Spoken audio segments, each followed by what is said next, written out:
17th of February 2022. Just want to go over a few stocks. First thing is I made a note in yesterday's video that I bought some options on UPS.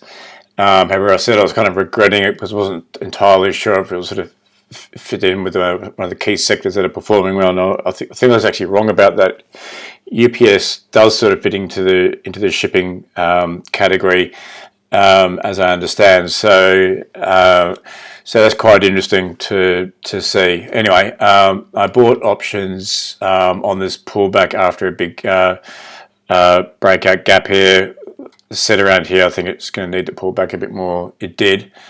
I'm still not sure if I'm maybe sort of a little bit early here, even though sort of just pulled back to previous highs here. If it can hold there, then yeah, obviously great. What I'm just sort of regretting a little bit has been a little bit sloppy in the past. Now what I'm sort of hoping here is I've bought a pullback to the 50, and the S&P itself isn't too bad. We're sort of been in a pretty sort of nasty phase. Now if the market firms up a bit, I'm expecting this one to go for a bit of a run. Just some other stocks. I want to go through DDOG. I've been talking about this one. Yeah, good night. It's seems to be a great company, but just in a bad sector, which is tech. But you know, 50 days turning up. You can't see it in this chart here, but everything sort of looks pretty good here. It's holding its gap up level nicely. Any other time I'd be buying this, but look, I'm just not going to for the time being.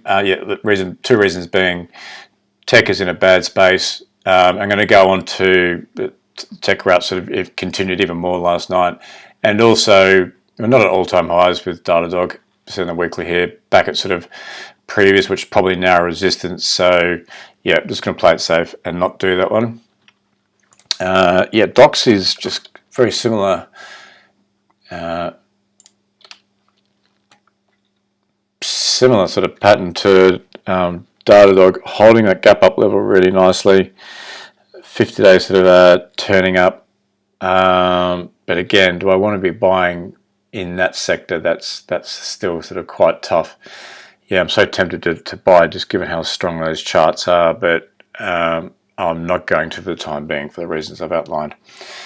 One thing I'm going to have to talk about is LLNW. Now I said in yesterday's video this is probably the best looking chart out there, and yet powered away again. Now I need to explain to myself why I'm saying it's the best looking chart out there, and then I'm not long. That's obviously quite illogical. I did say that it's a thin stock. The options are expensive. There's a wide spread. Was I being lazy? Maybe I should have just bought the stock here, put a stop down here somewhere, gave myself a nice big cushion. I don't know. Now I'm just going to have to see what it does from here. I don't really want to buy it on a sort of big day up like this. Maybe if it holds this level, yeah. Saying that, it's the sort of stock that once it sort of powers up, it's just needed to rebase. So once there, powered up, needed to rebase. So very high on the alert list. Slightly kicking myself. I just didn't buy it in this nice shallow pullback here. Zim, didn't do any further on that last night. Bit of a nothing night really. Hoping this sort of consolidates or pulls back before I get in there. And the other one that keeps popping up is gold ETF. You can't. For some reason this chart's a bit wonky, so I'm just going to get another one from over here. Really long base, pushing out here.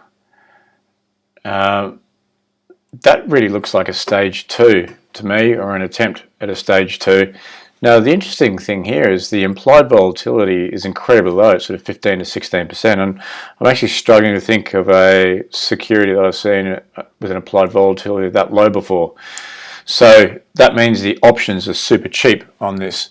Now I've got no idea why the gold price might be going for a run, but I can tell you it has moved strongly before when it's decided to get on with it. I mean, look at this move here from 2019 to, what was that, sorry, 128 to 141. That's a pretty quick move.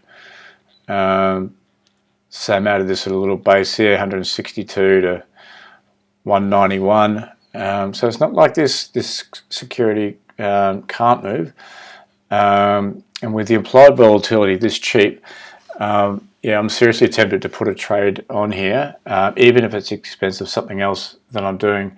Like I say, the implied vol is so cheap, I can get a lot of exposure for not much money. So yeah, I'm going to report back on that one fairly soon.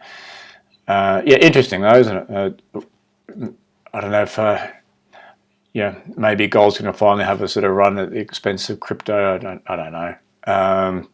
Anyway, the chart looks good. Implied volatility looks good. So I'm going to do more homework with a view to making a trade on that one.